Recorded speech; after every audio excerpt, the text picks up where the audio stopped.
بسم الله الرحمن الرحيم الحمد لله رب العالمين وأشهد أن لا إله إلا الله وأشهد أن محمدا عبد الله ورسوله صلوات الله وسلامه عليه وعلى آله وأصحابه أجمعين.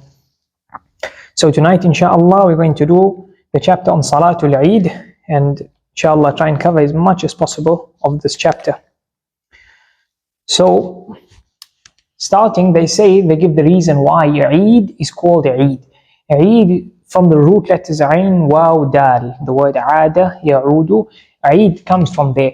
And that word means something that repeats. So here they say Eid is called Eid because, number one, it repeats at specific times. So that's why it's called Eid. That's the first reason. The second reason is because it returns at specific times with happiness. So they call it Eid. The third reason is because they call it Eid, is because Eid means ijtima', people getting together, and that's what people get. They get together on the day of Eid, so it's apt to be named Eid. Rasulullah sallallahu alaihi wasallam said, "La taj'alu qabri Eida." Do not make my qabr a place of, on this meaning, on this interpretation of the hadith, a place of gathering, a place of people gathering, and that's for his grave sallallahu alaihi wasallam. So imagine the graves of other people. And lastly, they call it Eid out of optimism, because in the Arabic language, sometimes something is named the opposite of that specific thing. So when a caravan goes out for trade, they call it qafila. Qafila means to return. So they call it qafila out of optimism that the caravan will come back safely and with a profitable journey, but it will come back. It will come back. So they call it qafila. The same thing with the desert. The desert is a place that's generally a place of danger and things like that. So they call it as-sahra al-mafaza. They call it the desert. They call it a place where you come through and go through it successfully out of optimism. So it's the way the Arabs speak. So that's why Eid is also called Eid out of optimism. Then it will repeat and repeat. And then they say the ruling on salaah-tul-eid. In the hanbali madhab, they say it's fardu kifaya. They say that it's obligatory, but in a manner that if a few people perform it, then the obligation gets fulfilled. The obligation gets fulfilled. And that means if no one in the town or the city performs salaah-tul-eid, everyone is sinful. Everyone will be sinful, number one. Number two, they call Eid one of the apparent salient features of Islam. So therefore, like the adhan. So therefore, when these salient features are left off, then the imam should basically use force to force the people to perform those actions like Eid. And thirdly, they say that this is fardu kifaya. So if some people perform it, then this action being fard, being obligatory, falls. Therefore, whoever prays after the original salah was performed should be nafil. Now here they say the most virtuous, or one of the most virtuous non-obligatory salah, in this case the sunnah mu'akkada of performing Eid salah, after it has already been performed, this is then from, or if not the most virtuous of non-obligatory actions. It's from the most virtuous of non-obligatory actions. Then an interesting mas'ala, because the Hanafi madhab deem salaah-tul-eid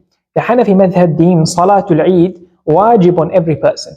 And the Shafi'i and Maliki scholars deem it sunnah mu'akkada. They deem it to emphasize sunnah.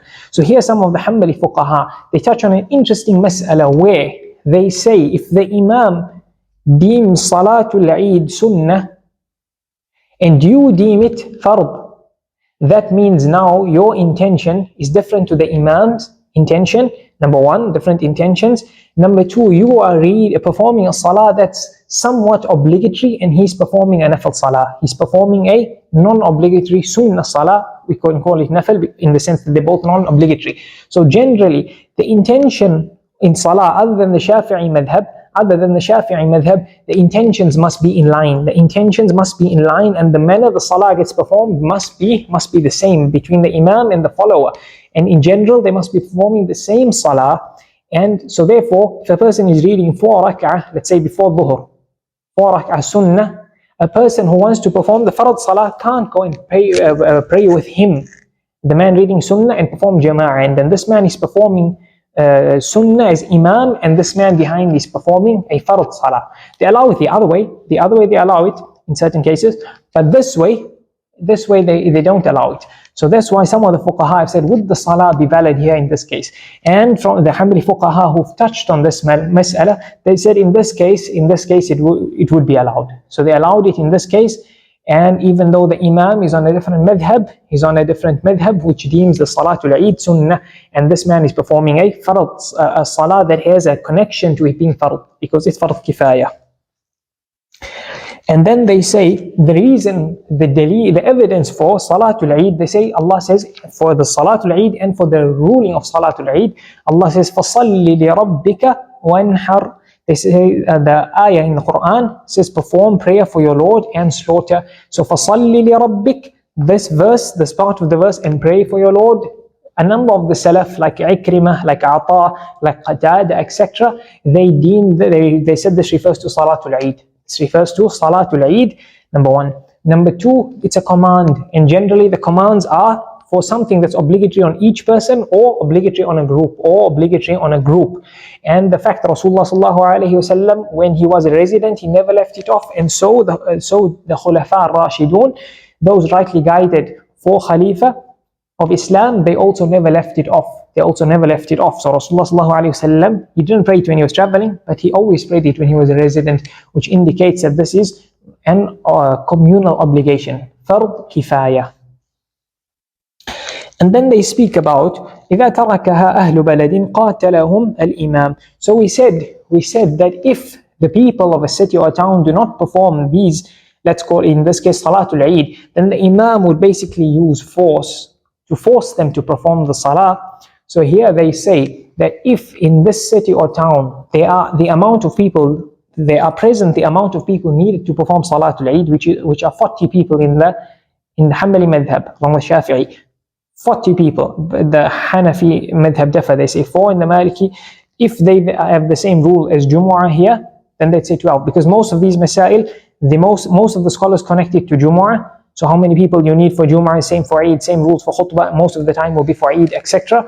And the maliki madhab for jumu'ah, they say 12, and the hanafi 4, shafi'i and hanbali say 40. So here, if there are 40 people there are 40 people in this town, and they have no valid reason to not pray salaah-tul-eid, if they do not pray salaah-tul-eid, then the Muslim leader uses force to force them to pray salaah-tul-eid, or to give the adhan, etc. And here they say it doesn't have to be an agreement from these 40 people that we intentionally not going to perform salaah-tul-eid. If it just happens, still the imam has to use a bit of force to cause them to perform the salah. Then the time for salaah-tul-eid, they say it's the same time as salaah-tul-duhaa. So salaah-tul-duhaa, it happens after sunrise by around 10 to 12 to 15 minutes after sunrise. So that's when salaah-tul-duhaa, the time for salaah-tul-duhaa comes in, and so does the time of salaah-tul-eid. And then when does it end? It ends just before zawal comes in. So if it's performed in that time, our salaah-tul-eid is performed in that time. Now connected to this, there are a few masail. They say if people in a town or in a place or in a country did not know of the day of Eid, perhaps it didn't reach them news of the day of Eid. In today's time, it's kind of almost impossible, but in the past it would happen. Number one, they didn't know, or they had issues with sighting the moon. For example, they had a cloudy. When they was looking for the month of Ramadan, it was cloudy in the place they are in, but it was seen in another place, and everyone's having Eid on the same day. And in that case, the news reached them. So they did not know of the day of Eid, and now they knew of the day of Eid. So number one, there's like 3 or 4 scenarios here. Number one, they did not know of the day of Eid, and they came to know of it, number one, before zawal. In this case, they perform it because that's the original time of salaah-tul-eid. Number two, everyone in the country or the town or the city did not know of salaah-tul-eid. Everyone. In this case, they all perform it, and number one, they all didn't know. and the news reached them after zawal. The news reached them after zawal. In this case, they perform qadha the next day. They perform qadha in congregation. The way Eid Salah is performed normally, they perform it the next day. They perform it the next day. Number 3, even if they knew of Eid and they did not pray it, then and they did not pray it. If zawal came, they perform it the next day. So even if they knew and they did not pray, they perform it the next day. Even if they knew and they did not pray for a reason or for no reason, they perform it the next day. They perform it the next day. And then here some of the fuqaha, the hanbali fuqaha like Muhammad al-Khalwati, he says that the whole day is the time for Eid Salah. So if they knew of it after zawal, then they still prayed. But this is one of the main opinions. The madhab is that the next day after zawal, because that's what reported from Rasulullah sallallahu alayhi wasallam in the hadith of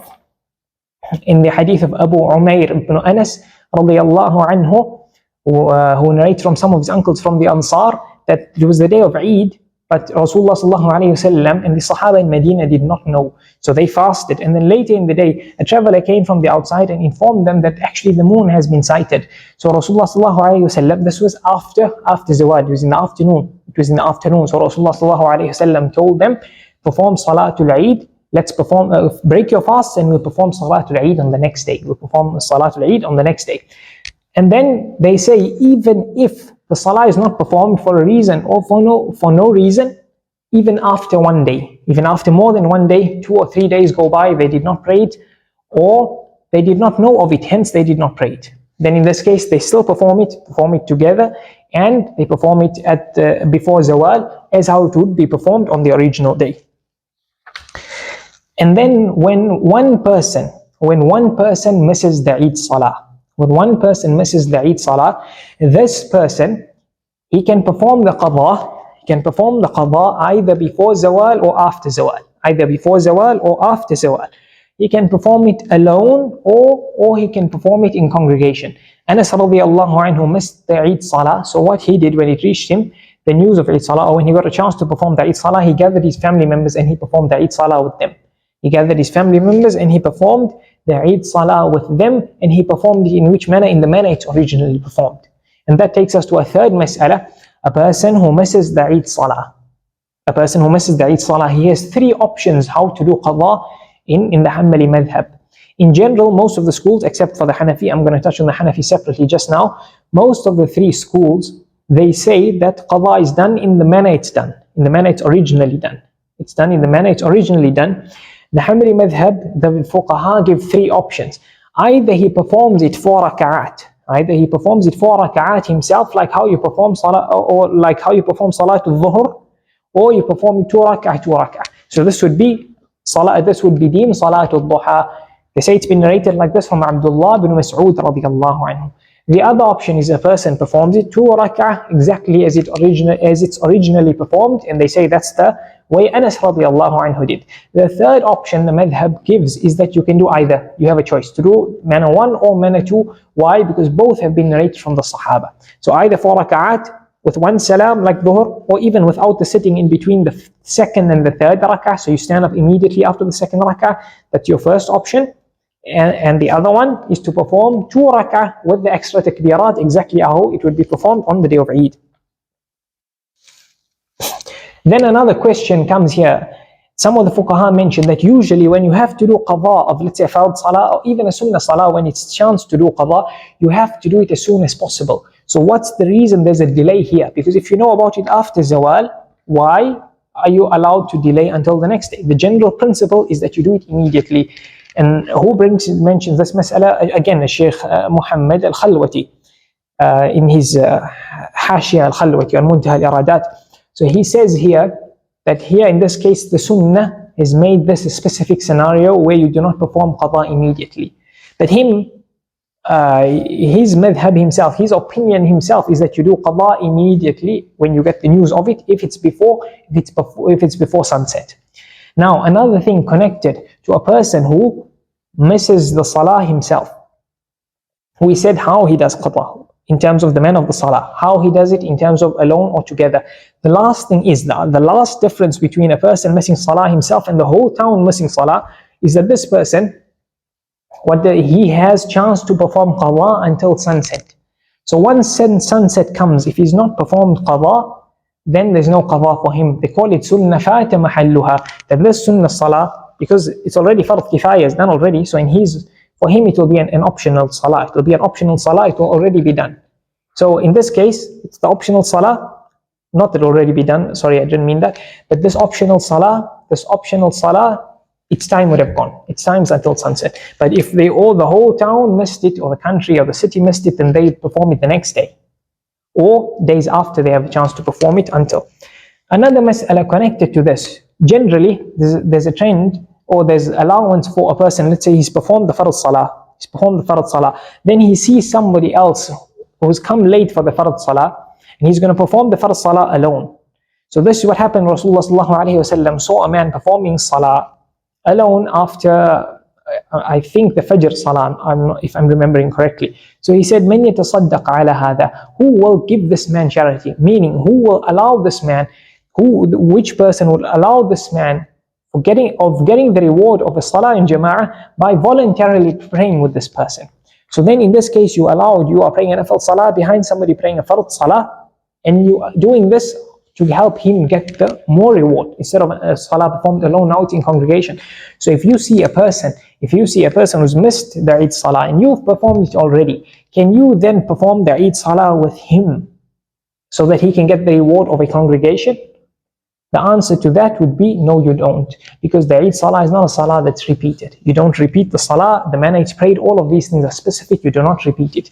And it has a side to it that's fard and a side to it that's not fard, because it's a communal obligation. So the side of it that's not fard, this kind of an optional aspect, optional ibadat are not repeated. Optional ibadat are not repeated.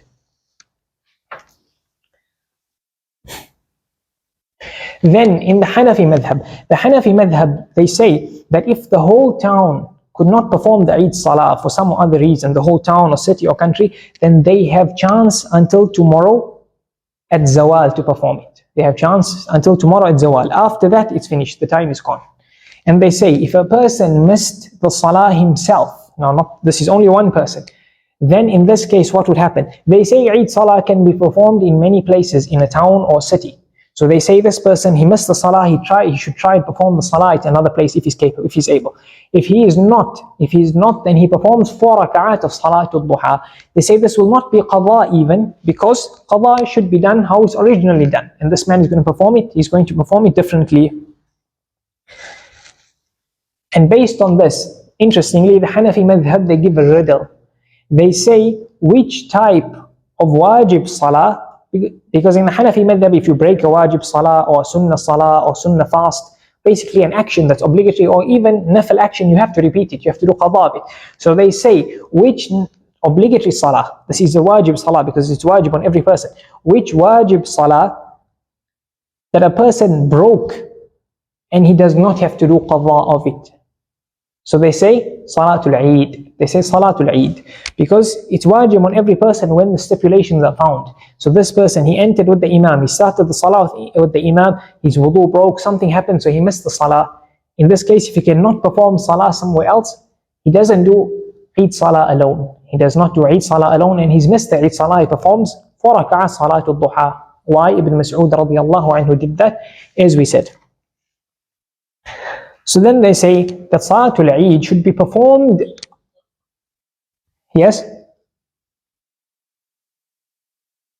What if he gets his chance to perform each salah in another jama'ah? Within the same city, there's two jama'ah within the same city, and if he gets to perform the salaah-tul-eid in another jama'ah.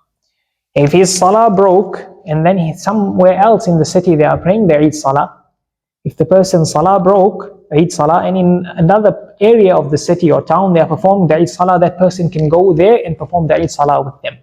If he's not able to catch the salah with them, or there's no other Eid Salah, in this case he performs salaah-tul-duha at home 4 rak'ah.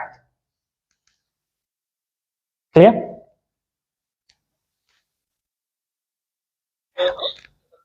Ameen. So then they say, وَتُسَنُّ صَلَاةُ الْعِيدِ فِي صَحْرَاءٍ قَرِيبَةٍ عُرْفًا.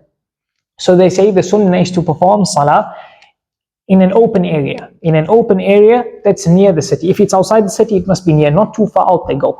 Otherwise, in an open area. So they say not in a masjid. They say that is the sunnah of rasoolullaah sallallahu alayhi wasallam, and the khulafa, they all perform salaah-tul-eid outside in an open area.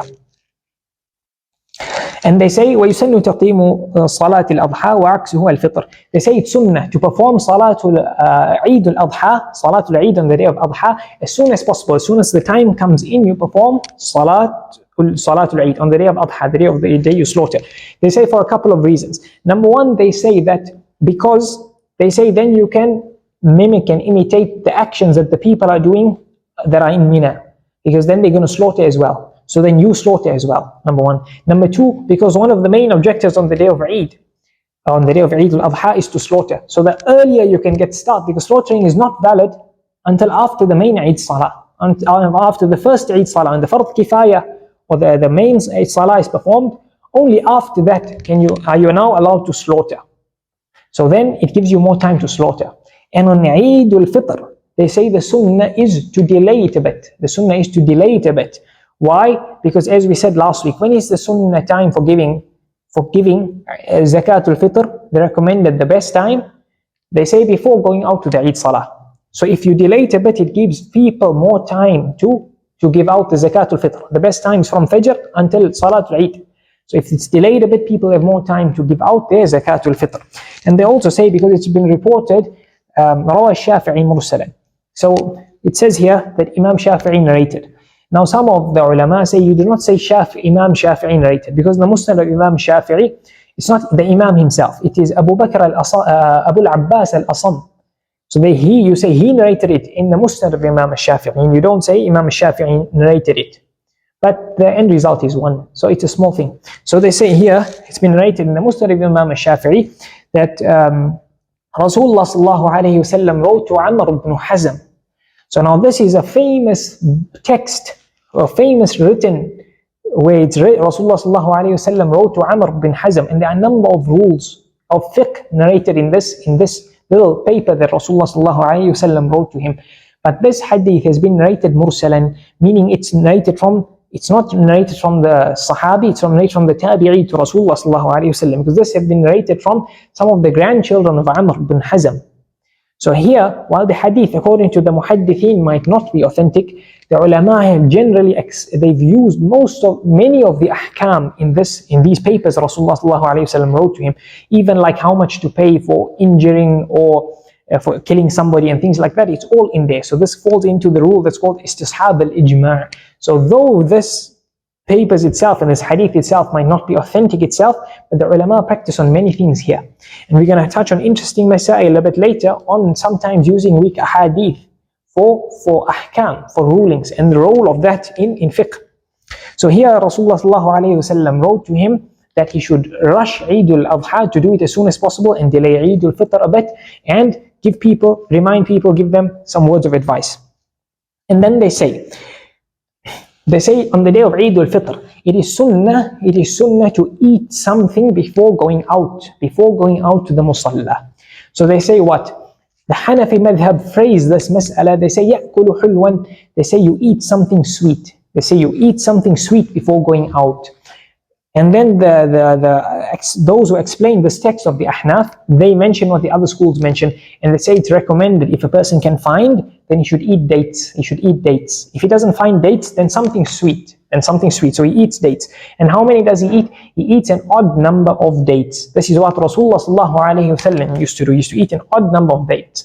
So again, some of the fuqaha say one date would not fulfill the sunnah.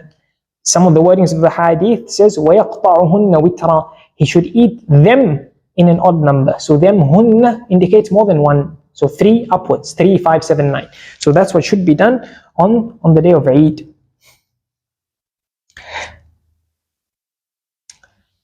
So then they ask, why should you eat something on the day of Eid-ul-Fitr? They say it's because you've been commanded to not eat. So you rush to fulfill the command of Allah. Just like how for 30 days you rush to fulfill the command of Allah not to eat anything, on this day when Allah's rule changed that now you eat immediately as soon as possible, now you are eating. And also some of the Hanafi fuqaha say that this is mubadara ila قبول ضيافة الحق سبحانه. So they say this is a person showing he's eager to accept the sort of invitation of Allah. So when you go to somebody, as a guest to somebody, one of the first things they do is usually offering you something to eat. So here it's as if you're a guest to Allah on this blessed day, so you eat something. Then they say it's recommended also to spend on your family extra on the day of Eid, and they say to spend on the poor people on the day of Eid. Because Rasulullah s.a.w, when he said to give out zakat-ul-fitr, he said so that you have given them sufficient on the day of Eid, so that they do not have to go out and beg. So that you do not have to go out and beg. And another thing connected to this is that when people on the day of Eid, they're busy with gathering and joyful moments and family, and this is a good thing. But Rasulullah s.a.w said, أفضل العبادة العبادة في الهرج. In Muslim, Rasulullah s.a.w said the best type of ibadah is ibadah that you do when people are busy with other things. So people are busy, let's say in the marketplace, they're busy buying and selling, they're busy in business. Let's say the last time after Asr, people are busy in business. And this is the time where it's recommended for dhikr, for example, the evening adhkar. So a person busying himself with the dhikr of Allah when he gets the opportunity and he's free. And people are busy with other things, this is from the best of ibadah. So this person distributing charity and giving out charity will also fall into this on this day, because other people will be busy with other things. And then they say, on eid-ul-adhaa, do you eat before you go out or not? They say, the hanbali madhab, all of the ulama, they say it is sunnah not to eat before salaah-tul-eid on the day of eid-ul-adhaa. And then you eat after salah. So now they say you eat after salah. The sunnah would be to eat from the animal that you've slaughtered. It would be the sunnah to eat from the animal you've slaughtered. That's number one. Okay, number two, if you're not slaughtering here, the Hanbali madhab says, because the objective is to eat from what you slaughtered. If you do not have something, if you don't have the animal to eat from, then you have the option, because that's what's narrated from Rasulullah s.a.w. If he was not slaughtering, he didn't really bother himself to eat or not to eat. It was either way. So that's in the Hanbali madhab that you have the choice. In the Hanafi madhab, two opinions. They say that the stronger opinion is that you still do not eat. So you eat after salah. And then some of them say that it's makruh to eat before. So here some of the Hanafi ulama, like Ibn Abidin, the Hashia, he says that you cannot say makruh for this. He says to get the rule of makruh, you need a proper evidence. And here there's no evidence. So here to eat before salatul-eid on this day, it will not be makruh. It will just be something better not to do. On the opinion that you should eat after. And we said last time in a few masail, like not having not having iftar as soon as possible, to delay iftar a bit until it's a bit late, it would not be makruh. It would be you've left something better. So it's the same thing here. The second opinion in the Hanafi madhab is like the Hanbali. They say you can eat if you wish, and if you do not wish, you eat after. And the Maliki madhab also say it's better not to eat until after salah. It's better to eat after salah. And they say فيما يظهر, that's how some of the fuqaha phrase it. That's what it seems like, it would be better like that, indicating that to eat before, it might have a place and might have a leg to stand on, the option to eat before, just like the other schools. So based on the fuqaha saying, if you have an animal to eat, if you have an animal that you're going to slaughter and you eat, then what about those people who slaughter in another country? They won't have access to the animal. So here, based on what the fuqaha say, it seems like the rule would be same for them, in the sense that they have an option. If they're slaughtering somewhere else, then they would have the option, because the sunnah of eating from your animal after salah would not be there for them. Either they're not slaughtering or they're slaughtering somewhere else. That's what it would seem, and Allah knows best.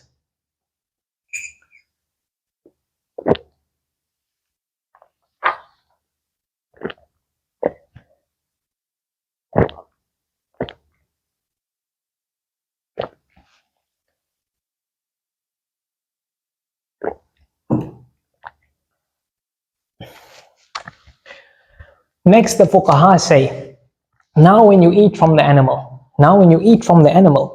this animal, which is the part that you eat from first, they say you eat from the liver of the animal you slaughter. You eat from the liver. Why? They give a few reasons. They say that's one of the first parts of the animal that you get access to immediately, and you can cook it quickly and then eat it quickly. and digest it quickly. Compared to the rest of the body parts and the meat, you have to clean the animal and all those things, it will take some time. But here, the liver, you can get access to it quickly, number one. Number two, this is amazing. They say that a person if he eats, the first thing he eats on the day of Eid is the liver of the animal he slaughtered. This is out of optimism that Allah will enter him into Jannah. Why? Because the first thing the people of Jannah will eat, they will eat from the liver. They will eat from the extra or the caudate lobe of the liver of a whale. So that's the first thing they eat, is the extra hanging lobe of the whale, of the liver of the whale. And this is the best, most delicious part of the liver of the whale. So they'd eat from that first. So out of optimism that Allah would enter you into Jannah, and the first thing you'd eat in Jannah is the liver of the animal. And this is the best part of the liver of the whale. So you eat on the day of Eid the liver of the animal that you've sacrificed.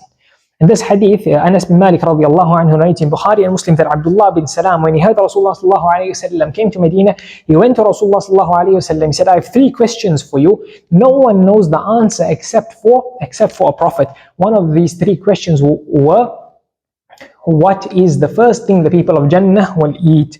Rasulullah sallallahu alayhi wasallam said, Jibreel has just informed me of those. Now Abdullah bin Salam said, Jibreel is my enemy. That's why in the Quran Allah says, Man kana aduwan li Jibreel. Whoever is an enemy to Jibreel is connected to this. It's connected to this. And Rasulullah sallallahu alayhi wasallam then told him the first thing they eat in Jannah is ziyadatu kabidil hut. They eat from this extra lobe of the liver of the whale in Jannah. Then they say that it's makruh. Before that, why? Some of the ulama touch on why is the liver of the whale the first thing you eat. Ibn Hajar has tried to answer it, and he says that Allah knows best, but the liver of the whale is something that is easily accessible. You can easily get it. It requires no effort to get to it. So this is kind of indication from Allah and a first impression from Allah that in Jannah there'll be no difficulties and no pain and nothing to endure. So that's amazing.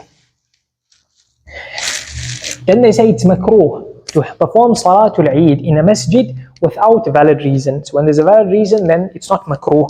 The second opinion in the hanbali madhab is that it's not makruh to perform salaah-tul-eid in a masjid. They make one exception, the madhab, they make one exception, and that is in Mecca. They say in Mecca you perform salah in Masjid al-Haram, and they say there it's also because the Kaaba is there and you can see the Kaaba, and the Kaaba itself is a bigger feature of Islam than the salaah-tul-eid. So there it gets preference to salah be performed in the masjid.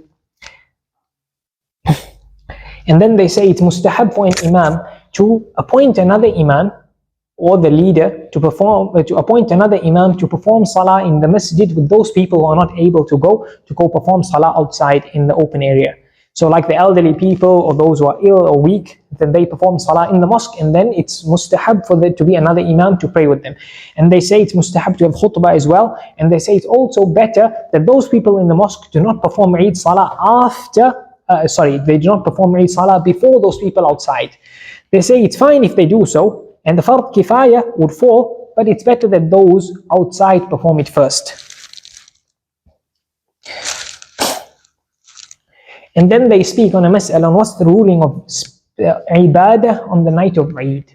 Ibaadah on the night of Eid. So all 4 madhahib say it's recommended to spend the night of Eid in worship. They say it's recommended. Rasulullah sallallahu alayhi wasallam said, whoever spends the night of Eid in worship, his heart would not die the day hearts will die.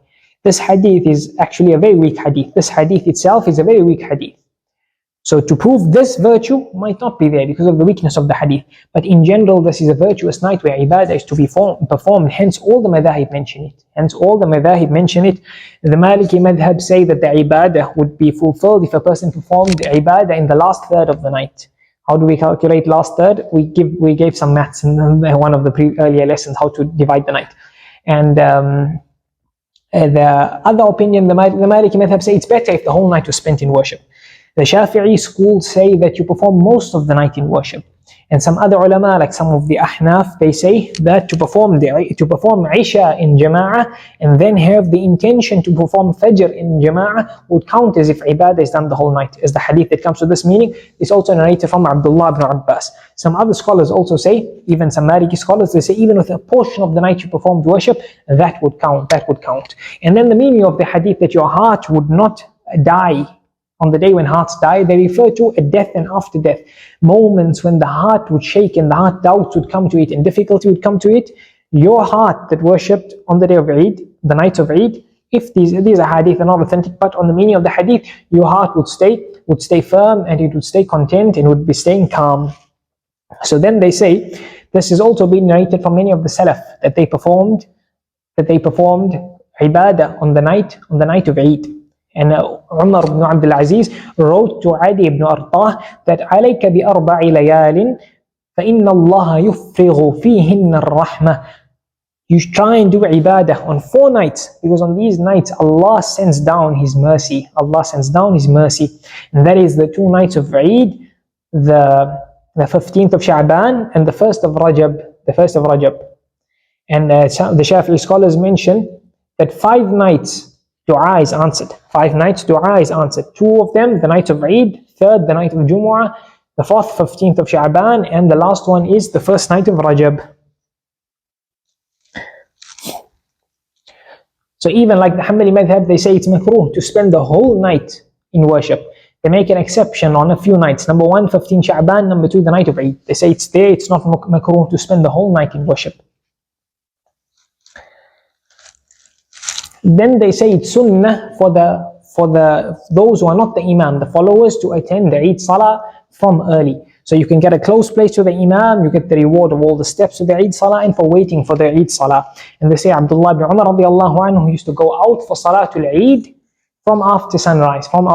That's the time when it starts, so they recommend that a person goes out as early as possible. And connected to this is the ghusl on the day of Eid. All the fuqaha say it's recommended for a person to perform a ghusl, to take a bath, a ritual bath on the day of Eid. They just differ on the time that it would count as a sunnah bath or as the bath that would count for the day of Eid. So the hanbali madhab say it comes in after Fajr. The dalil for the bath, they have some ahadith and they also say like how Jumu'ah it's sunnah to take a bath, same thing for Eid. So they say, the hanbali madhab says once Fajr comes in, then it will be sunnah. Ibn Aqil from the Hanabila says from after half the night. The Shafi'iyya say also like the Hanbali madhab after Fajr, but the time for it enters. Here the whole madhab says from half the night. There's another opinion that includes the full night. The Maliki madhab, they say 2 times. They say mustahab twice. They say in the last 6th of the night, and they also say after Fajr. And that's now those who say also before Fajr. Why the bath would come in? Because they recommended the Eid Salah to be performed as soon as possible after sunrise. So therefore, if people were to perform the bath after Salatul Fajr, then they could get late for Salatul Eid. Hence the scope to perform the bath a bit earlier if a person needs to.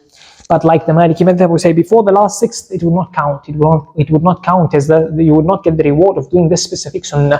And then they say, connected to the bath, the Hanbali madhab deem the bath for Salatul Eid itself. Therefore, if a person was not going to perform Salatul Eid, or he missed Salatul Eid, or he bathed after Salatul Eid, then that sunnah, that reward, he would not achieve. And others, the Maliki madhab, the Shafi'i madhab, they say it's for the day of Eid. The Maliki, just like how they are for Jumu'ah, they say it's for the day. Same with Eid, the Shafi'i madhab say because it's a day of beautifying yourself. So whether the bath happens, so they say the bath is for the day. So even after the salah, you still get the reward because it's for the day. And then they say you go to the Eid salah, you go to it walking. This is what Ali radiallahu anhu narrates, that is the sunnah to go out for the Eid salah walking. Unless it's far. Some of the fuqaha say unless it's far. And they also say to come back there's no problem riding. Or in our case, driving. And then the Hanafi madhab say it's also sunnah to use a miswak on the day of Eid. They say it's also sunnah to use a miswak on the day of Eid, because on top of the miswak being recommended for salah and for wudu, it's also recommended when gathering with people. So this is also going to happen on the day of Eid. And the Hanafi madhab and others encourage, as we said, extra charity on the day of Eid. And also the Hanafi madhab allow everyone to wear a ring on the day of Eid, because they have specifications who wears a ring, when, and this and that. So they allow it on the day of Eid, that a person can wear a ring. This is now for everyone, not only a person who needs it for stamping or something else, like the general trend of the madhab, for everyone to wear a ring that fulfills the rules of jewelry in the Hanafi madhab. They allow it on the day of Eid. And we're going to discuss just now that most of the rules for Jumu'ah, the sunnah of Jumu'ah, in fact all of them, the silver ring. That's right. So they say most of the rules, the sunnah of Jumu'ah will apply to Eid. So a mimbar would also be recommended. So the Hanafi madhab specify this mas'ala, and they say there would be no problem to take a mimbar out to the musallah where Eid salah is going to be performed. But they also say wala ba's bidunihi. They say it's not a problem to not have a mimbar on the day of Eid, because now it's a musalla, it's not the masjid where the normal trend of sunnah of a mimbar and khutbah and that's happening every week. This is separate on twice a year only.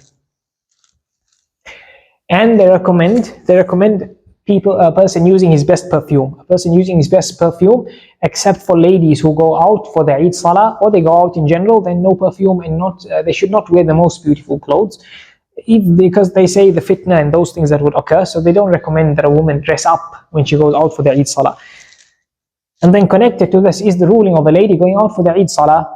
The Hanafi madhab, like the normal trend, they'd say it's not recommended, just like how it's not recommended for a lady to go out for the fard salah. The hanbali madhab say that it's permissible. The madhab, it's permissible for a lady to go out. They say mubah. The second opinion is mustahab for a lady to go out to the Eid salah. The maliki and shafi'iyya say it's mustahab. Though many of their fuqaha, they specify a lady who's older. So not just young ladies and stuff, a lady who's now older. The Maliki madhab, they say la araba fiha. They say she doesn't have a desire for males, or males would not have a desire to her. That's how old she is. And these ladies can go out. Some of them say that the Maliki madhab, they phrase it differently. They say that you beautify yourself for the day of Eid and you wear perfume. And they say except for ladies in kunna ajaiz, that they went out and they are old ladies. So they're indicating that it's permissible for ladies, but if they are old. So that's how they look at it. Connected to this is the musalla of Eid deemed a masjid, or is it deemed not a masjid? Is it deemed a musalla? Why? Because then when we connect the mas'ala to what we're connecting it to is a lady in hayd. Can she go out to the Eid musalla and then sit in the musalla or not? So here the Hanbali madhab, they deem it a masjid. The Hanbali madhab deem it a masjid from the angle of a hayd, somebody in janaba. Right, so therefore a lady in hayd who goes to attend the salah, she shouldn't attend the musalla. She should just sit outside of the musalla. And the Maliki and Shafi'i madhab, they say that, in fact even the Hanafi as well, they say that the musalla of Eid is not deemed a masjid, So therefore a lady in hayd can attend there and sit there, but then for salah she should just sit at the back or outside, so that she doesn't break the sufuf, break the sufuf.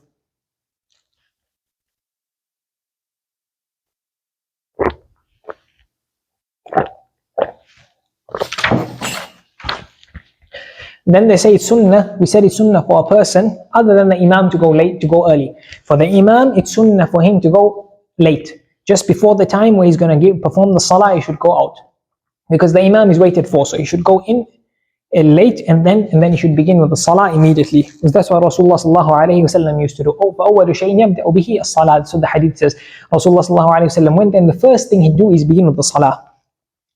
Then they say a person should wear, on the day of Eid, a person should wear his best clothes. He should wear his best, most beautiful clothes. And they say the best clothes that a person has, and the best clothes that he'd wear in public, that he'd be happy to go out in public to certain invitations, to certain weddings, etc. His best clothes, that's what is recommended for a person to wear. They say, even if it's not white, because the hadith speak of Rasulullah s.a.w. having a red kind of a shawl that he used to wear. He used to have red threads, not the whole thing, red threads that he used to wear specifically on the days of Eid and Jumu'ah. And he also told Umar radiallahu anhu, بِعْ هَذِهِ لِتَتَجَمَّلْ فِي يَوْمِ الْعِيدِ, that sell this thing so that you can buy and return something beautiful that you can wear on the day of Eid. So it's sunnah to wear something. It's sunnah to wear something, the person's best clothing. And we said to wear perfume and those other things we mentioned just now. So here a person wears his best clothing in terms of the type that he has at home and the best that he'd wear to meet other people. And does it have to be new? Most of the fuqaha do not specify this. They say one's best clothing. It does not have to be new, meaning there's no specific virtue in clothes being new. The only madhab that I saw specifying new clothes is the maliki madhab. They say jadida, thiyab jadida. They say he wears new clothes. The others don't specify new clothes. The exception for this is a person in i'tikaf. They say if a person comes out of i'tikaf, we mentioned it when we spoke on i'tikaf, that he spends the night of Eid also in the masjid. They say to connect ibadah to ibadah, ibadah of i'tikaf to ibadah of Eid, and they say he goes out in the clothes of his i'tikaf. So they say like we say of the fasting person, a mas'ala we did not touch on because the fuqaha mentioned it in a separate chapter, and that is using the miswak while fasting. We mentioned the ruling on a miswak, but we didn't mention the sunnah and mustahab time of the miswak and things like that. The hanbali and shafi scholars, when they say you use the miswak until zawal, afterwards you don't use the miswak, one of the reasons is because it erases the effects of your ibadah, because your breath and things change. So when you use the miswak, this kind of erases the effects of you being fasting. So they say just like that, if you change your clothes, you're kind of erasing the effects of your i'tikaf, of you being in i'tikaf. So you join the two together. The second opinion in the madhab, like the rest of the ulama, is that a person in i'tikaf, he can wear beautiful clothes as well. He doesn't have to wear his i'tikaf clothes. The other opinion in the madhab is that any mu'takif, he wears his clothes of i'tikaf except for the imam. The relied upon position of the madhab is that the imam wears also his i'tikaf clothes. The second opinion is the rest of them wear the rest of those spending i'tikaf wear their i'tikaf clothes except for the imam.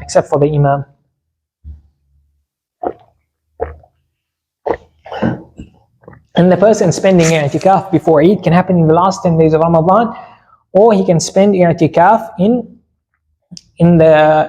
any time in Dhul Hijjah before Eid, as a vow fast, or as a vow i'tikaf, or a nafil i'tikaf. And then the fuqaha say, for Eid to be wajib on the people, it needs the stipulations of Jumu'ah. Before Eid itself is wajib, it needs the stipulations for Jumu'ah. Some of the stipulations, everyone has to be a resident, they have to be 40 people, etc. So once this is there, then, and we'll mention in Jumu'ah when we study it, inshallah, then they mention that you must have thereafter 40 people and they all have to be residents. That means that a traveler does not perform the Eid Salah in the Hanbali madhab or Hanafi if the rest of the community are not performing it. And so a lady doesn't as well if the rest are not. If they are, then these people can do it, they can perform it. But they say if there are two, because in Jumu'ah is not performed in villages, because the village next to each other, they're not places where are built properly, actual civilization. That's one of the stipulations. And there must be 40 people, etc.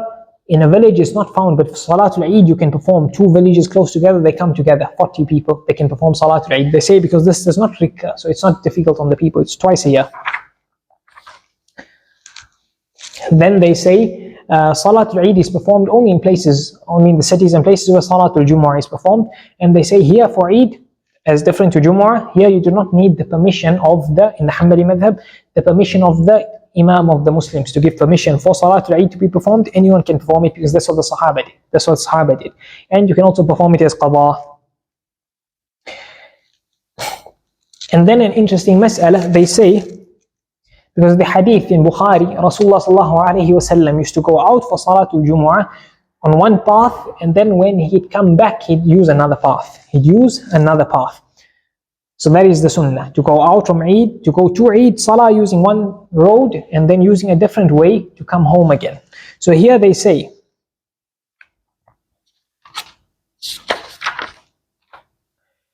that some of the wisdoms behind this, they say, so that the two paths can bear witness for the Muslims, or they say Rasulullah s.a.w. did this so that both paths can bear witness for him, sallallahu alayhi wasallam, that he walked on these paths, number one. Number two, it was to give barakah, so that both paths could get from Rasulullah sallallahu alayhi wasallam's barakah. Number three, they say, so that Rasulullah sallallahu alayhi wasallam could meet the Muslims on both sides. He could meet the Muslims on both sides, and the people get the barakah of greeting Rasulullah sallallahu alayhi wasallam and meeting him. Number four, they say, to make the apparent the dhikr of Allah on both paths, on different paths. They say number five, it is out of optimism, that now you've went one way, you've used another path, you've changed your path out of optimism that now Allah has changed the situation of the people. They've gone and they've prayed, and now they've come back with the mercy and the pleasure of Allah. Number six, they mention a good few more. Some of the fuqaha in Ibn Hajar and in Fath al-Bari and Al-Aini from the Ahnaf in his explanation of Bukhari, etc. But I'm giving a few. Number six, they say Rasulullah sallallahu alayhi wasallam, and this is very important, it's connecting us to the next mas'ala.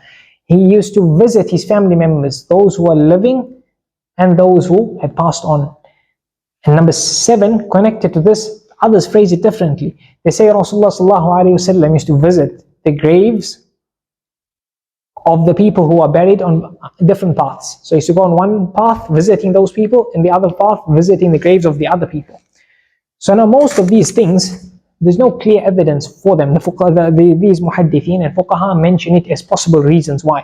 So some of the other fuqaha would say some of these reasons are not valid.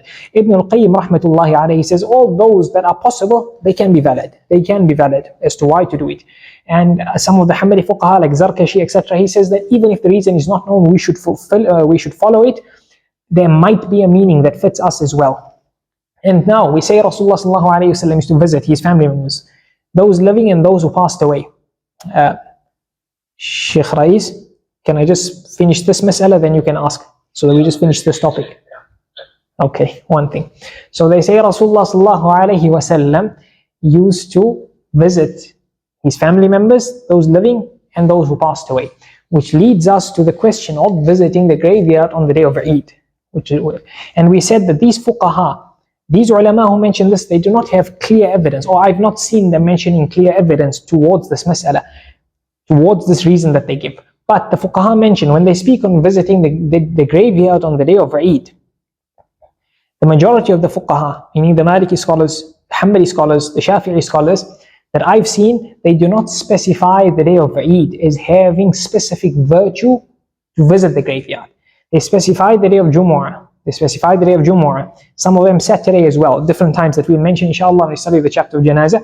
But for salaah-tul-eid, for the day of Eid, they did not specify a specific virtue to go visit the graveyards on the day of Eid. This is the majority of the ulama. And that connects to what we said last time, that if a time is blessed, does it mean all actions are blessed? So the answer is no. The answer is only those actions which are narrated.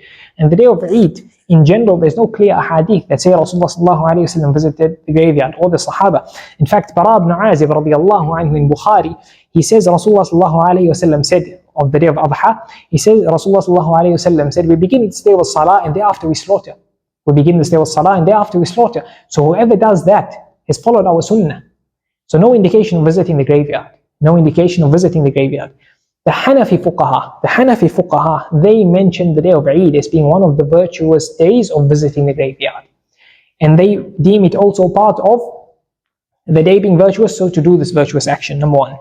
Number two, they also say, because we said to visit, it's on the day of Eid, you visit your family members. So they say it also includes those relatives that have passed on. You may want to go visit their grave as well.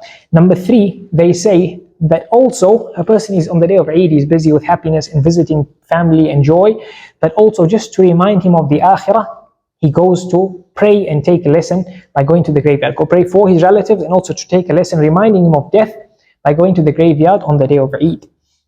So we'd say that going to the graveyard on the day of Eid doesn't have specific virtue. It doesn't have specific virtue. Okay, before we go to that, one more point. The first group of ulama, they say that on the day of Eid, it's a day of happiness. So going to the graveyard is going to basically, could bring sadness to a person. So those who allow going to the graveyard, they respond and they say, that's true, but we recite in salaah-tul-eid, we'll discuss just now, Surah Ghashiyah, for example, where Allah speaks of the situation of the people who are going to Jannah. May Allah save us. And also Rasulullah sallallahu alayhi wa sallam recited, like for example, Surah Qaf, which is filled with ayat of death and also Jahannam and also Jannah. But it mentions that which also brings sadness on this day, also brings worry and fear in a person to take realization. So they say that's not a strong enough evidence to prevent going to the graveyard. So basically some ulama say, because there's no evidence for this directly, it's a bid'ah, it's a bid'ah. And this goes to the trend of a group of ulama, not the majority, who say any action Rasulullah did not do, it would be a bid'ah, it would be a bid'ah, which is not the opinion of the majority. But this might be a bit of a stretch to deem it bid'ah straight up because of what we mentioned just now, and also these possible reasons that the ulama give of Rasulullah changing the path. So they do not mention visiting the graveyards, they don't mention evidence for it, for visiting the Rasulullah visiting the graveyard, but they mention a possibility, and maybe they have evidence for their reasons, because it's very unlikely they just make it up out of nothing. But I've not seen it in the couple of books that I've checked. So we'd say going to the graveyard on the day of Eid, it doesn't have specific virtue. But would it be a bid'ah? Most likely not. Unless a person believes this is specifically virtuous to go on the day of Eid. Or Rasulullah and the Sahaba did it, because they did not do it. They did not do it. So if a person believes it's a must to go, or the specific extra virtue to go, then it would be a bid'ah. But if he just goes because he's got free time, or it's just a general habit, he knows there's no extra virtue, or as the Ahnaf say, to supplicate and visit his deceased relatives because they know who visits a person, then it would not be a problem. So the mas'ala rotates around that, and Allah Azza wa Jal knows best. Naam, Shaykh Rais?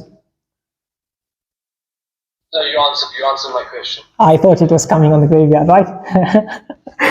When I saw your hand, I knew it's going to be graveyard. I was ahead of you. So based on this mas'ala of changing the path to go to the Eid Salah, the fuqaha ask, is the same going to apply for Jumu'ah? So the madhab is that the sunan of Jumu'ah are applied at Eid, but are the specific sunan of Eid applied to Jumu'ah? The madhab says yes. So they'd say that you also use a different path to go for Salah to go to and from Salatul Jumu'ah. But other fuqaha like Ibn Muflih and others say that not Ibn Muflih, Sahib al-Mubdi', he says that specifically, perhaps the specific reason for salatul-eid only. So therefore this only applies to salatul-eid. But others say Jumu'ah as well, and others say perhaps an option for all the salah, perhaps an option to apply it in all the salah, and some of them connect us to the reasons why Rasulullah did. So they say if it's for reason A, B or C, for example, then it's found in different salawat, so you can do it. But they also mention other reasons. A person can go back to these books to check them. I only mentioned like 5 or 6. And then they mention the day of Eid, you perform the salah first, not the Arabic khutbah. They say the Arabic khutbah is done after the salah, and if it's done before the salah, it's not valid. If it's done before the salah, it's not valid. And here for Eid, the khutbah for Eid is sunnah. On Friday, it's wajib. You have to attend it, and it's a stipulation for Jumu'ah to be valid. For Eid Salah, it is just a sunnah. It is just a sunnah, meaning a person does not need to attend it. That's why they say it's after Salah. So a person can perform the fard, that which he needs to. Then if he needs to go, he's already done what he needed to do. So he can go, so he can leave. So they say for the Eid khutbah that it's a sunnah to perform it. It's a sunnah to perform it, and a sunnah to stay for it. And a sunnah to stay for it. It's not a must. And they say if the imam gives the khutbah, but there are some people who did not hear the khutbah, a person after the main khutbah can specify them for the khutbah. A person afterwards can specify them for the khutbah. Rasulullah performed the khutbah for the males, and he realized the females did not hear the khutbah, so he went to them specifically and he gave them a few words of advice specifically for them. And some of the fuqaha say, إِذَا أَمِنَتِ الْفِتْنَةِ, if there's no fear of any fitnah by the man going to give the khutbah for the ladies alone, then he can do so if they did not hear it, which is today can be less likely because of speakers and things like that. And then they mention the mas'ala of the extra takbeeraat in salah. So these are a few, I will mention them inshallah in summary. So in the hanbali madhab and the maliki madhab, you do 6 extra takbeeraat after the opening takbir. 6 extra takbeeraat after the opening takbir, that's in the first rak'ah. And in the second rak'ah, you do 5 extra takbeeraat after the takbir from standing up from sajda to going up. So you say Allahu Akbar from sajda to standing. Thereafter you do the 5 extra takbeeraat. Thereafter you recite. The Shafi'i madhab, they're the same, except in the first rak'ah, you do 7 extra takbeeraat. So 7 after the opening takbir. 7 after the opening takbir. In the Hanafi madhab, you do 3 extra takbirat after the opening takbir, and you recited your dua. You recited the dua, then you start thana or dua al-istiftah, the opening dua, then you do your 3 extra takbirat, the other schools 6 extra or 7 extra. And then in the Hanafi madhab, you perform the remaining 3 of the 6 extra takbirat in the second rak'ah, but after recitation. Not after you stand up, after recitation, so therefore before ruku'. So the ruku' will be the 4th takbir. And then the Shafi'i, hanbali and Hanafi madhab, they say you raise your hands with every takbir. They say you raise your hands with every extra takbir. The maliki madhab, they say it's makruh. They say it's makruh. So here some of the fuqaha have said the principle, like Ibn Qudama, he says the principle is that every takbir in salah, before which or after which there's no sajda, then the hands are raised. The hands are raised. Before which and after which there's no sajda, the hands are raised. Therefore, if you're going to perform sajdatul tilawah, for example, in salah, you say Allahu Akbar and go down, the answer would be according to him, no, because there's sajda there. But now salatul janazah, for example, do you raise your hands based on this? The answer would be yes. The answer would be yes. And then they say that hanbali and Shafi'i madhab, they say that between every takbirat, you should say few words of dhikr. Which words? We'll discuss it now. The Maliki madhab and the Hanafi madhab say, the Maliki and the Hanafi madhab say it's makruh. They say you do not say anything here. You say you be silent between every takbirat. So what do you say? In fact, we've passed the hour already. We've got a few pages to cover. Actually, a good few. Let's finish the takbirat masail and we'll carry on tomorrow, inshallah. The takbirat masail, because I'll mention a few masail here and then we'll end it off. If anyone wants to leave, they can leave. And we'll have the questions after this last 2 or 3 masail, because I'm going to mention some few Hanafi masail, so it's going to be a bit. Okay, so what do you say between every takbir? In the Hanbali madhab, you say Allahu Akbar kabira, walhamdulillahi kathira, wa subhanallahi bukratan wa asila, wa sallallahu ala Muhammadin nabi wa alihi wa sallama taslima. So you say it like that. You say it like that. And now why do they say you say it like that? Because some of the Ibn Mas'ud, some of the Sahaba, they say between the takbirat we used to mention a dhikr, and they say you mention salah on Rasulullah sallallahu alayhi wasallam, and some of the wordings of the hadith say you also add dua. You also add dua. Right? So that's a possibility. The fuqaha, some of them mention dua because of this narration. Others, they just say the dhikr and the salah on Rasulullah sallallahu alayhi wasallam. So why the specific dhikr? The Shafi'i scholars say you say al-baqiyat as-salihat. Rasulullah sallallahu alayhi wasallam said in the hadith, al-baqiyat as-salihat. Those good actions that will last forever, they are subhanallah, alhamdulillah, Allah, la ilaha illallah, Allahu Akbar. They say you say these 4. And because it's those best words that you can use. The Hanbali madhab say, very interesting the way they conclude these words of Allahu Akbar kabira in this position.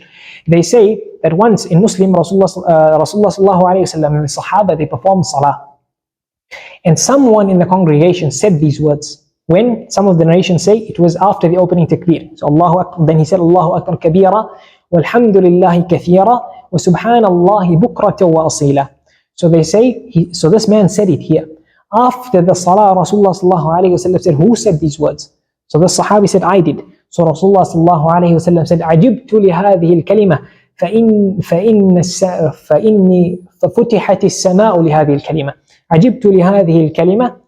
He said, I'm very amazed at this words that were said, because the sky is open to write down these words that were said, to write down the reward of these words that were said. So here the Hanbali fuqaha say, these amazing words, you use it here. And why do they specify that word of salah and salam on Rasulullah sallallahu alayhi wasallam? Because we said, وَصَلَّى اللَّهُ عَلَى مُحَمَّدٍ النَّبِيِّ وَآلِهِ وَسَلَّمَ تَسْلِيمًا. So they say that comes in some of the ahadith that the best form of salah on Rasulullah sallallahu alayhi wasallam, the best form of salutation on Rasulullah sallallahu alayhi wasallam, it has salah, Allahumma salli ala Muhammad, and it also has salam. Sallallahu alayhi wa sallam, it has salam. So here you add وَسَلَّمَ تَسْلِيمًا. Some of the fuqaha say وَسَلَّمَ تَسْلِيمًا كَثِيرًا.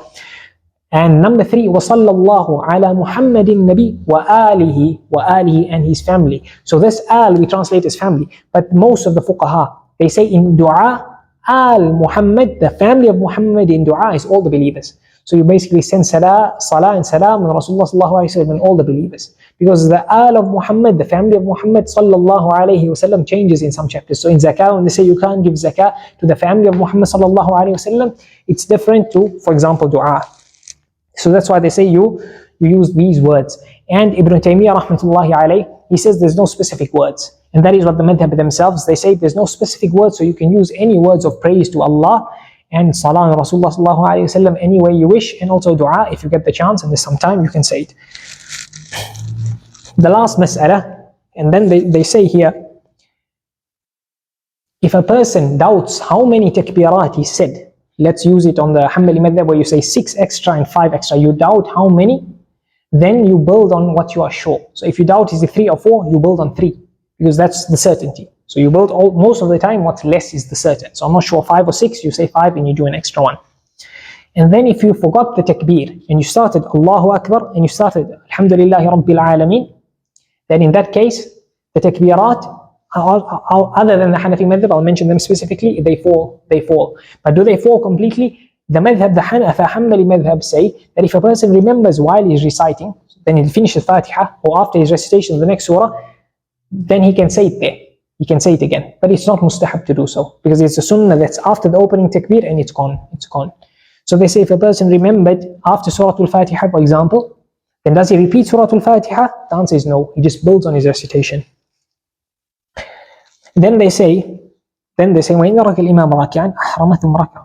They say if the person was late for Eid Salah and the Imam is already in ruku', does he say Allahu Akbar and then does he do the extra takbirat and then he go into ruku'? They say no. Because these extra takbirat are sunnah, so they're not strong enough to outdo the wajib action of following the Imam. So you follow the Imam, the sunnah falls and you are excused. And then if you caught the Salah after the Imam has already done the takbirat and he's begun the recitation, here you do not do the takbirat. You say Allahu Akbar and you just listen to the Imam. So that's if he's reciting already or he just finished the takbirat before reciting, then the same rule applies. Okay, and then they say a masbook. They say last 2 masail. They say if a person now missed the whole rak'ah, either because he's late, right? If he's late, he missed 1 rak'ah, or because something occurred in the salah that caused him to fall behind on the Imam. If he was daydreaming, if he fell off to sleep, if he couldn't hear, and he fell behind, he missed the rak'ah where the takbirat happened. When he does qadha, that takbir, in that rak'ah, the extra rak'ah he does qadha, he does it with the takbir, and he does it on his own madhab. So for example, in the hanbali madhab, the rak'ah you're going to do qadha of is going to be deemed your first rak'ah. So you do how many takbirat? You do 6. The Shafi and Malik, they say it's going to be the second rak'ah, so you do 5. So why do they specify this? They specify this. Let's say for example the Imam is Hanafi. So you're going to be doing 3 takbirat with the Imam in the second rak'ah, and then when you do qadha and you do 6 of your takbirat, it's going to happen 9. And 9 takbirat has not been narrated. So despite this going to happen, this way you're going to do the amount of takbirat that has not been narrated, they say you still do it like that. So they specify this mas'ala. And lastly, this is the last mas'ala for the Hanafi madhab. For the Hanafi madhab, they say if a person joins the salah after the takbirat, if a person joins the Imam after he's already done with the takbirat, then the person, he says Allahu Akbar, and then he begins his takbirat. He does qadha of his takbirat. So he does his 3, even though the Imam is reciting. If he caught the Imam while the Imam is in ruku', he says the opening takbir and then he does qadha of his 3 takbirat. If he assumes he'll catch the Imam before the Imam stands up, and if he assumes he won't, then he goes into ruku' and then there silently without raising his hands, he does the takbirat. And if the Imam happens to stand up before he could finish the 3 takbirat, so he doesn't do tasbih here, he does takbir. Only if he finishes the takbir and this time he does tasbih. But if the Imam stands up before he's done tasbih or before he's finished 3 takbirat, then the takbirat fall. He just follows the Imam. And then if he missed the entire rak'ah, and he gets up to do qadha of that rak'ah, in the Hanafi madhab, what you do qadha of is the first part of your salah. So you missed the first rak'ah and you caught, let's say, the last 3 of dhuhr. when you're doing qadha bit, you start with your thana, subhanakallahumma bihamdika, and then you recite Fatiha in a surah, because you missed the first rak'ah, so you just mimic it in the last rak'ah as if you're praying it there. The other say it will be your last rak'ah, or the Shafi'i and Maliki madhab say it's as your last rak'ah. So the Hanafi madhab say you do it like that, which would mean you'd start your takbeeraat when you begin the salah. But here they say you do it after your recitation. You do it after your recitation. Lastly, the imam. If the imam forgot the takbeeraat and then he remembered, in the Hanafi madhab, then he does it when he remembers. He does it when he remembers after the qira'ah. He does it after the qira'ah, sorry. He does it after the qira'ah. Right? If he forgot and he went into ruku', then there he'd do it in ruku' silently without raising his hands. And some of the Hanafi fuqaha in Bada'i' al-Sana'i, they say the imam goes back to stand to complete the takbeerat. But doing that, and also the next mas'ala, because the takbeerat in the Hanafi madhab, they wajibah, they're not sunnah like the rest, so we can just say they fall. They wajibah, so they have to be done. So that means if you missed it or did it at the wrong place, sajdah-tul-sahw has to be done. So here they say there's no sajdah-tul-sahw. Why? Because if there's too many people, they don't know the rule, it will cause confusion. Hence, they say two things in Fatawa Dar Ulum Zakaria. They say that if it's a small congregation where no confusion would happen, or the people know the rule, then here he can do sajdah-tul-sahw. So the same would be to go back up. People will not know, they'll be confused. But if they knew the rule, then perhaps they could apply this rule and then perform the takbeerat in its place of standing and then go into ruku'. And we can end there, inshallah. There's a good few pages left. Too many masail left to finish tonight. And we ask Allah Azza wa Jal to grant us knowledge that benefits us and to benefit us with that which He teaches us. وصلى الله وسلم وبارك على نبينا محمد وعلى آله وأصحابه أجمعين والحمد لله رب العالمين.